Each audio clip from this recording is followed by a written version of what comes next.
Perfect. Perfect. Perfect.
Salut tout le monde.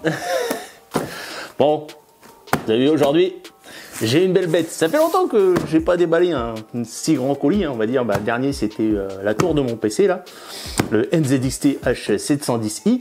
Et justement, ça va aller dans la série de la mise à jour de mon PC, hein, puisque donc là, on a un écran.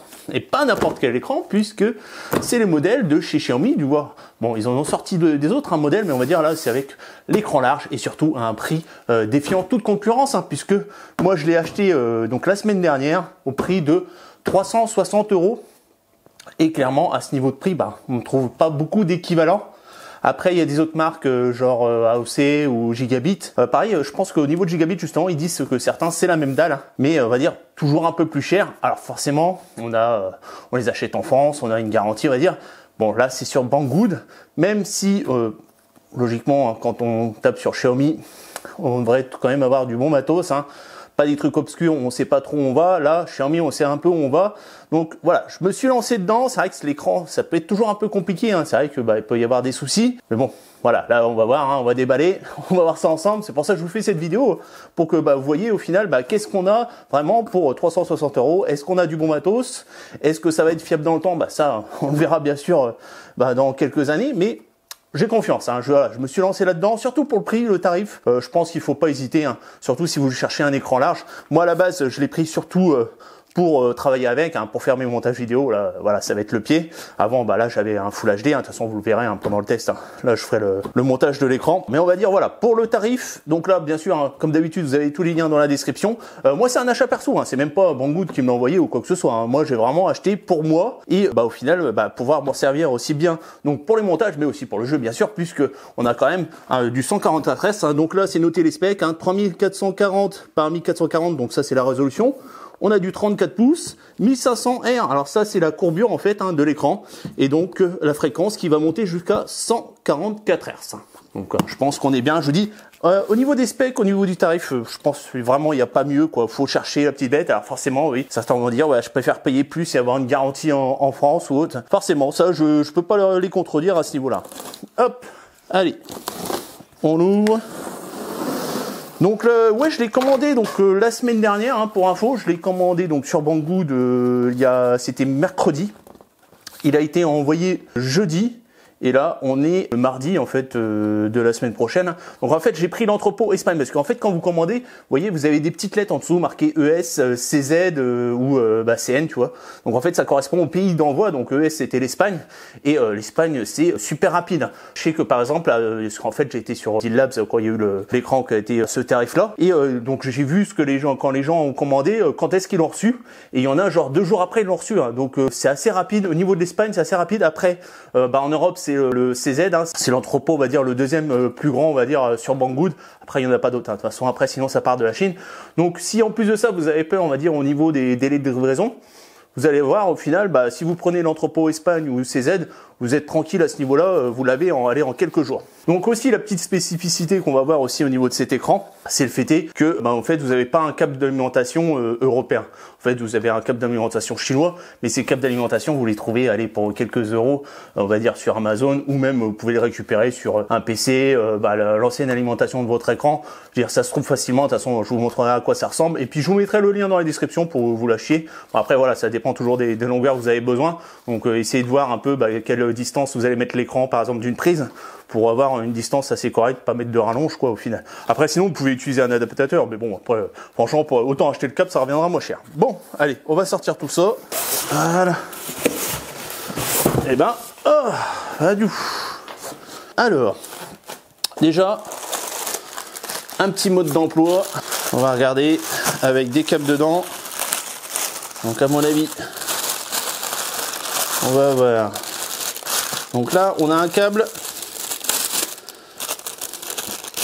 DisplayPort. Vous voyez, on a un câble DisplayPort de fourni. Donc ça, c'est pas mal. Donc comme je vous l'ai expliqué, on a le câble d'alimentation. Vous voyez à quoi ça ressemble. Voilà. Ici, on a de la visserie. Donc ça va être en fait, il est tout simplement compatible avec les supports VESA. Donc moi, je pense que je vais utiliser, enfin, d'abord, je vais utiliser le support fourni. Après, moi, j'ai acheté un support double écran. Je vais voir s'il va tenir dessus. Là, je vois pas encore la taille vraiment de l'écran. Donc là, on a ce qu'il faut au niveau des visseries. Donc, soit pour l'accrocher directement au niveau du pied. Donc là, au niveau du pied, ici, on a le support. Ah, c'est bien emballé en tout cas. Hein. Vous voyez là, pas de souci au niveau transport. Vous n'allez pas avoir peur. Franchement, c'est super bien protégé. Ici, donc voilà, on a le pied qui va être réglable donc en hauteur, sur les côtés. Voilà. Ici, on a un petit cache pour passer les câbles, etc. Normalement, c'est aimanté, je crois. Ouais, c'est ça. Hop. Vous voyez. Hop, on enlève. Et c'est aimanté. Ok, on va mettre ça de côté. On va sortir le pied. Donc là, hop, on a un grand pied, vous voyez. Donc, il va permettre d'avoir une bonne stabilité. Alors, en plus, c'est du métal. Hein. Pas de plastique. Hein. Du bon métal. Hop, ça ok, ça c'est bon. Et là, bien sûr, hein, il va nous rester le plus important, la bête. Attendez, je vais mettre les pieds sur le côté pour avoir un peu plus de place. Oh oh oh oh. Ah, c'est beau ça. Oh la vache. Oh la bête. Oh. On va mettre ça ici. Oh là là là là là. Je suis comme un dingue. Non mais clairement pour le prix quoi, hein. Hallucinant quoi. Regardez-moi ça. Regardez-moi ça. C'est au top. Finition juste magnifique là. Les rebords. Hop. Ok. On va regarder derrière au niveau des connectiques. Oh. Alors c'est ici. Vous voyez, on a un cache comme ça qui s'enlève. Ok, donc on a deux DisplayPort, deux HDMI et une sortie prise jack et bien sûr l'entrée de l'alimentation. Ici on a des boutons. Ok, alors ce qu'on va faire, on va monter directement le pied. Alors là, on met ça. Rien de plus simple. Ça s'enclenche, pas besoin de vis ou autre. Donc c'est intéressant parce que moi je te dis, hein, au final ça sera sur un support VESA. Donc on a bien les vis qui sont présentes ici. Et au niveau du support, donc là, on l'enclenche ici. Normalement, j'ai vu, il y a la petite vis qui est juste là. On a installé le support. Voilà. Ok. Et maintenant, on le redresse. Alors, attendez, je remets ça. Hop. Et voilà. À quoi il ressemble? Regardez. Donc là, hop, vous voyez, au niveau du pied, ça pivote comme ça. On peut faire au niveau de l'inclinaison et là normalement il y a un peu, hop, vous voyez, régler en hauteur. Alors ce que je vais faire, je vais chercher le mètre, on va mesurer un peu tout ça. Au niveau de la largeur, on est sur 80 cm au niveau de l'écran. On va dire en hauteur, on est sur du 35,5, d'accord, comme ça vous voyez un peu par rapport à votre bureau, hein, comment vous voulez l'installer. Donc avec le pied en hauteur max, on est sur du 53 cm et au minimum on est sur du 41 cm. Voilà, toujours avec une bonne inclinaison comme ça. Voilà. Bon, je pense qu'on a fait le tour là du déballage. Maintenant, on va aller s'amuser. Allez, c'est parti. Et voilà ce que ça donne une fois l'écran installé. Alors, je vous cache pas que j'ai quand même bossé un petit peu derrière. Donc, en fait, j'ai installé l'écran sur un bras qui se trouve juste ici. C'est un bras que j'ai d'ailleurs testé sur ma chaîne. Vous aurez le lien qui apparaîtra en haut à droite. Il est prévu à la base pour des écrans 32 pouces max. Puis au final, vous voyez, avec le 34, ça tient sans problème. D'ailleurs, je vais vous montrer ce que ça donne derrière. Voilà, un peu l'envers du décor. Donc je vous cache pas qu'au niveau com management, j'ai un petit peu sué, mais au final, vous voyez, ça rend très bien dans le sens où, vous voyez, eh ben, en fait, on a l'impression que l'écran est en suspension. Je trouve ça vraiment sympa. Et en plus de ça, vous voyez, l'écran ressort grâce à l'Ambilight qui est derrière. Donc ça, pareil, j'ai testé ça sur ma chaîne. Pareil, le lien en haut à droite. Et le rendu est vraiment sympa. D'ailleurs, je vais vous montrer aussi comment on fait pour avoir des fonds d'écran, vous voyez, animés comme ça. C'est grâce à Wallpaper Engine. Donc c'est un logiciel que vous trouvez sur Steam pour quelques euros. Et après, vous pouvez gérer ça avec, vous voyez, plusieurs écrans. Et en plus de ça, avec l'Ambilight, ça rend vraiment bien. D'ailleurs, je vais vous montrer un petit fond d'écran. Hop, voilà. Hashtag ad.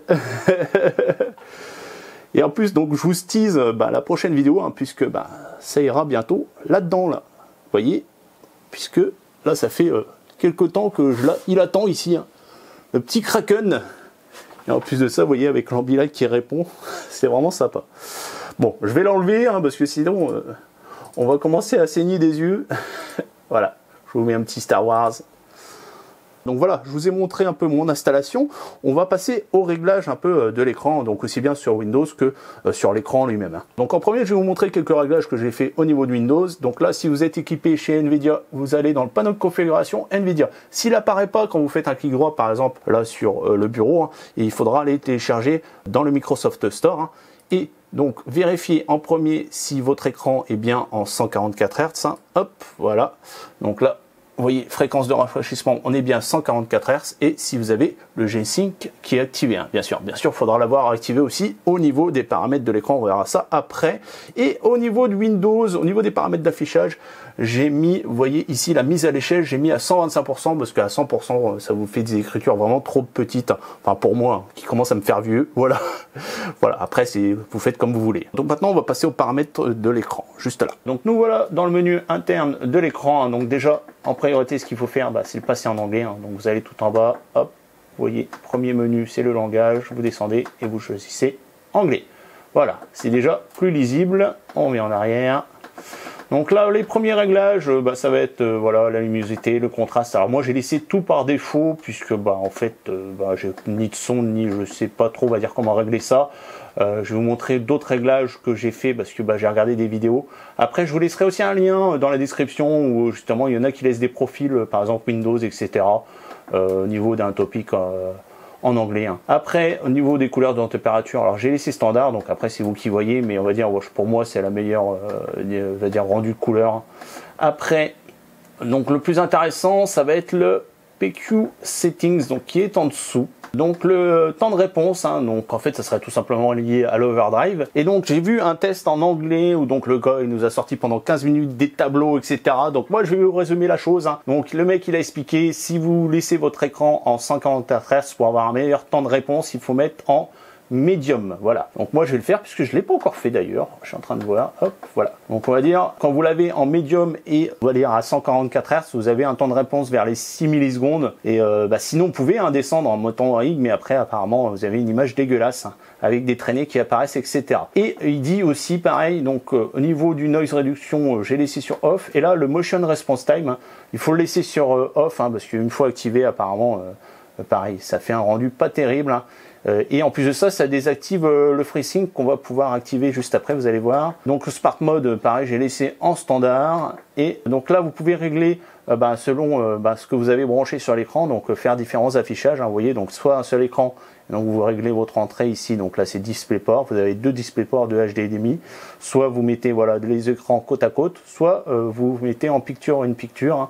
Attendez, hop, et là vous allez pouvoir en fait choisir carrément donc l'entrée et en plus la position de la deuxième image, donc vous pouvez changer le coin où ça s'affiche tout simplement. Et donc dans le dernier menu, voilà, settings, donc ici donc vous avez forcément la langue. Alors, le deuxième réglage, ça va être la sortie audio, puisqu'en fait vous avez une sortie jack, donc vous pouvez sélectionner quelle entrée envoie de l'audio. Au niveau de la prise jack de l'écran, ici le volume, ici dans le FreeSync, vous voyez. Donc par contre faites attention, comme je vous ai dit tout à l'heure, si vous avez le réglage dans PQ Setting qui est activé au niveau, je vais en venir dessus, au niveau par exemple du Motion Response Time, tenez on va le faire, comme ça vous allez voir, et ça désactive le FreeSync, voilà.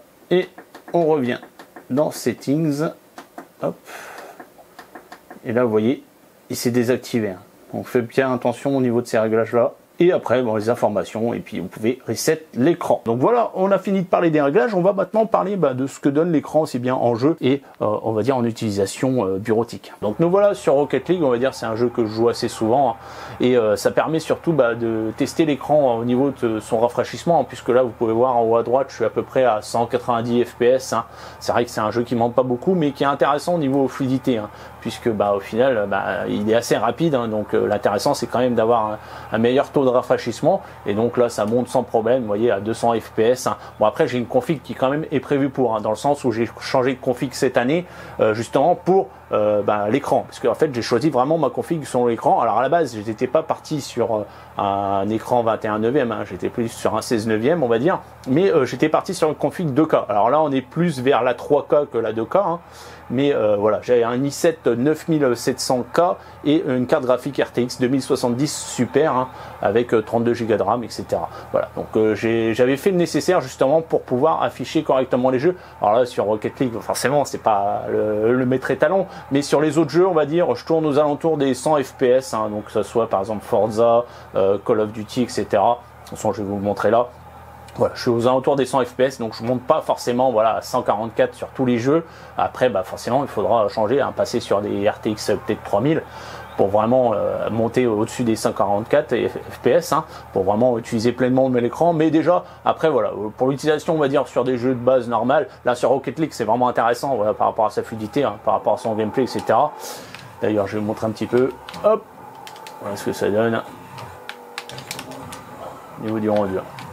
Bon, après, hein, là je suis en train de tourner, alors forcément hein, je peux pas être à 200% sur ce que je fais, et vous voyez qu'en plus de ça, c'est assez marrant puisque en fait on a l'impression que l'écran est déformé sur les côtés, hein. C'est vrai que ça étend un peu l'affichage, mais c'est super intéressant, surtout que là avec Rocket League on voit directement la balle arriver sans problème, hein. À ce niveau là on la voit plus rapidement vu qu'on a un meilleur champ de vision, hein, à ce niveau là, donc normalement, après je pense, hein, mais ouais, je pense quand même qu'on a une meilleure visibilité. Après on peut jouer sûr, hein, sur les caméras, même moi là voilà, j'ai changé mes caméras, hein. Après c'est chacun fait ses réglages en jeu on va dire, mais il y a quand même un plus on va dire à avoir un grand écran comme ça, c'est d'avoir un plus grand champ de vision, et surtout là on va le voir directement avec Call of Duty, hein. Donc nous voilà sur le multi de Call of Duty, hein. Donc tout à l'heure je vous ai parlé de 100 FPS, hein, mais là on va dire je suis plus aux alentours des 60, hein. Bon après voilà, au niveau des options, j'ai tout à fond, hein. Donc voilà, hein, vous voyez, là 144, taux de rafraîchissement, résolution 100, élevé, ultra, voilà, avec, il y a le ray tracing, etc. Donc après, voilà, forcément, on en demande pas mal, mais vous voyez quand même, c'est très très beau, au niveau du rendu. L'autre il se planque. Viens là, viens là. Il est là, il arrive. Il m'a pas vu. T'es où? Viens là. Oh, je l'ai touché. Hop, allez. On va aller chercher l'autre. Hop là. Suivant. Oh putain, il m'a fait flipper lui. Non. Oh. Oh. Bon, voilà ce que ça donne. Allez, on a gagné en plus. Un peu. Et regardez, je suis en kill cam. C'est pas beau? Alors, plein testé. Nickel. Bon, voilà un peu le rendu en jeu. Donc maintenant, on va regarder ce que ça donne à l'utilisation en bureautique. Donc au niveau bureautique, hein, franchement c'est le top aussi, dans le sens où on va pouvoir naviguer facilement par exemple dans les dossiers. Alors là, un petit raccourci sympa, vous faites CTRL SHIFT et vous faites un clic droit et vous faites afficher toutes les fenêtres côte à côte. Donc après peut-être qu'il y a un logiciel, hein, qui permet de faire ça plus vite, hein, mais on va dire au niveau de Windows vous faites comme ça, et donc après vous pouvez naviguer facilement dans les dossiers. Alors petite chose aussi sympa, hein, c'est quand vous voulez vous mater un petit film, hein, par exemple là, je vous mets Mission Impossible, hop, on met en plein écran. Alors par contre vous voyez, là, l'image est tronquée. Alors, moi, j'utilise Media Player classique et avec mon clavier, hop, je peux agrandir pour que, au final, ça s'adapte directement à mon affichage. Et là, magnifique. Au top pour se mater des films tranquilles. Alors après, bien sûr, la navigation internet. Hein. Alors après, il y a des sites, on va dire, qui sont étudiés pour, là par exemple YouTube, vous voyez, vous avez un affichage étendu sur tout l'écran, mais après d'autres sites, vous voyez, bah, ça reste comme ça, on va dire au niveau vertical, donc bah, on perd en affichage. Je trouve ça un peu bête. Après, peut-être qu'il existe une extension pour justement pouvoir avoir un affichage plus étendu au niveau des sites qui sont pas comme ça, quoi. Je sais pas. Alors une petite astuce aussi pour avoir les vidéos en plein écran sur YouTube, hein, j'ai installé l'extension Zoom to Fill, hein, et en fait, donc ça vous rajoute un petit icône là sur le bas. Et donc par exemple, si vous laissez, on va dire par défaut, vous voyez l'affichage se fait comme ça. Alors attendez, hop, je vais couper le son, sinon je vais me faire copyright. Et vous cliquez sur le petit icône et hop, ça s'affiche en grand. Comme ça permet tout simplement d'exploiter son écran dans sa totalité. Donc c'est vrai qu'il y a, on va dire, il y a des inconvénients à être un 21e dans le sens où voilà, il va falloir adapter tout simplement tout ce qui est sites qui sont prévus pour du 19e à du 21e. Voilà. Mais sinon, après, voilà, avec quelques petits tweaks assez sympas, on arrive à avoir quelque chose de pas trop mal. Donc dernière utilité pour moi, hein, c'est pour le montage, hein, tout simplement, parce que regardez cette taille de timeline qui au final va vous permettre tout simplement d'accélérer le montage des vidéos. Hein. Voilà, pouvoir naviguer facilement et retrouver ce qu'on a besoin au niveau du montage, couper, etc. sans avoir à toujours naviguer de gauche à droite, voilà, comme ça, là, hop, tout le temps. Là au final, vous avez un gain de temps. Alors, maintenant qu'on a fait le tour un peu de ces utilisations, hein, donc on a vu les trucs sympas, on va parler un peu des trucs un peu moins sympas au niveau de cet écran, hein, parce que bon, il y en a quand même. Hein. Alors, chose à savoir aussi, hein, quand vous achetez un écran, vous jouez un peu à la loterie, dans le sens où d'un écran à un autre, ça va être complètement différent au niveau du rendu, surtout par exemple là, du clouding ou du blooming, en fait. Donc, c'est des fuites de lumière hein, que vous avez au niveau de l'écran, surtout quand vous avez des scènes un peu foncées, noires. Hein. Et donc là, j'utilise un site EIZO, hein, je vous mettrai le lien dans la description pour tout simplement tester au niveau d'un écran noir. Hop. Donc en fait, ce que vous voyez, c'est un peu exagéré. Alors désolé, la mise au point se fait pas forcément hein, quand il fait sombre. Mais voilà, je vais vous montrer. Vous voyez, vous avez les zones ici, alors qui sont un peu plus claires. Hein. Donc 4 zones, on va dire, qui sont. Alors là, clairement, moi, à ma vision, c'est la moitié de ce que vous voyez là au niveau de l'affichage de la caméra. Clairement, c'est moins, hein. Mais c'est visible un peu. Donc après, ça dépend des écrans, tout simplement. D'un écran à un autre, ça va être complètement différent. Après, soit vous avez de la chance, soit vous n'avez pas de chance. Et c'est le moment aussi de voir, c'est voilà, les angles de vision qui sont pas terribles. Hein. Vous voyez, là, je me baisse, là ça va encore, vous voyez.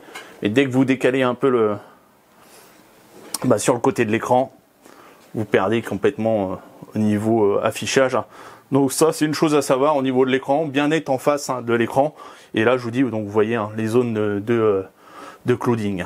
Et donc après, on va passer à un autre test qui est en fait voir si vous avez des pixels morts. Alors là, je vais essayer de vous le montrer. Je vais le mettre en vert, je vais voir. Ouais, on le voit ici. Moi, j'ai de la chance, j'en ai qu'un parce que j'en ai connu d'autres personnes qui ont acheté cet écran qui ont eu jusqu'à 3 pixels à mort.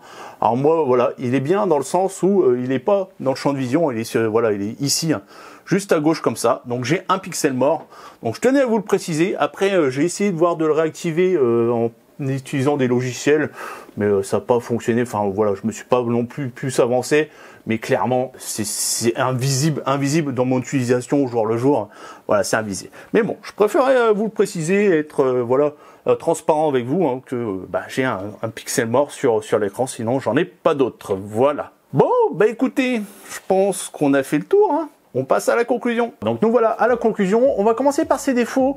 Bon, vous avez pu voir pendant le test déjà, c'est ces angles de vision qui sont pas terribles. C'est vrai, si vous voulez l'utiliser par exemple dans une chambre, vous mettez un peu de côté, etc. pour regarder, laissez tomber. Voilà, prenez ça pour mettre sur un bureau, que vous soyez en face, et voilà, comme ça vous bougerez pas et vous n'aurez pas de risque justement de regarder sur les côtés, parce que forcément vous perdrez en visibilité. Après aussi, ces chances entre guillemets d'avoir des pixels morts ou du clouding, mais bon, on va dire ça c'est sur tous les écrans, hein. C'est pas spécifique bien sûr au Xiaomi. Après, au niveau de ces menus d'utilisation dans l'écran, c'est-à-dire les boutons déjà qui sont accessibles que par derrière, c'est vraiment pas friendly user, hein. Voilà, vous êtes toujours obligé d'aller chercher un peu les boutons à l'arrière pour éteindre, allumer, ou ne serait-ce que pour les réglages. Après, le fait aussi que par exemple si vous voulez diviser l'écran en plusieurs parties avec plusieurs sources, pareil là il faut naviguer, enfin Voilà, c'est vraiment pas terrible, on va dire, au niveau de l'utilisation au jour le jour. Si vous voulez l'utiliser justement avec différentes sources, de toujours naviguer, vaut mieux utiliser, je pense, un logiciel qui fera l'affaire. Bon, après, avec les sources différentes, non.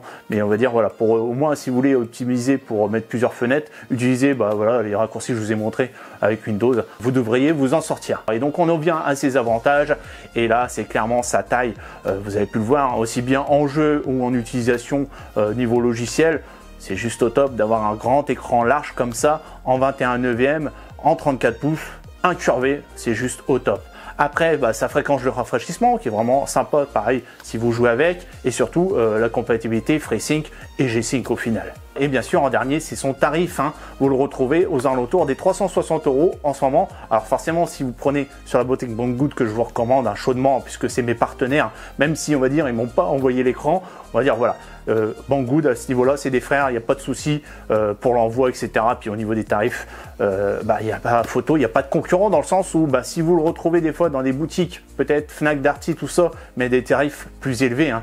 Bon après, vous avez la garantie, etc. Mais voilà, bon, si vous voulez m'aider, le lien Banggood, hein, c'est toujours bienvenu. Et puis en plus de ça, vous avez une livraison assez rapide en passant par l'Espagne. Et en cette fin d'année, s'il vous reste encore un peu d'argent après avoir acheté cet écran, c'est de soutenir des associations. Il y en a une qui me tient particulièrement à cœur, hein, c'est les Lutins du Phénix, hein, qui font en fait des animations dans les centres de cancérologie pédiatrique. Hein, et en fait, c'est des animations sur le thème de Star Wars ou de Marvel. Donc, je vous mets le petit lien de leur page Facebook en description.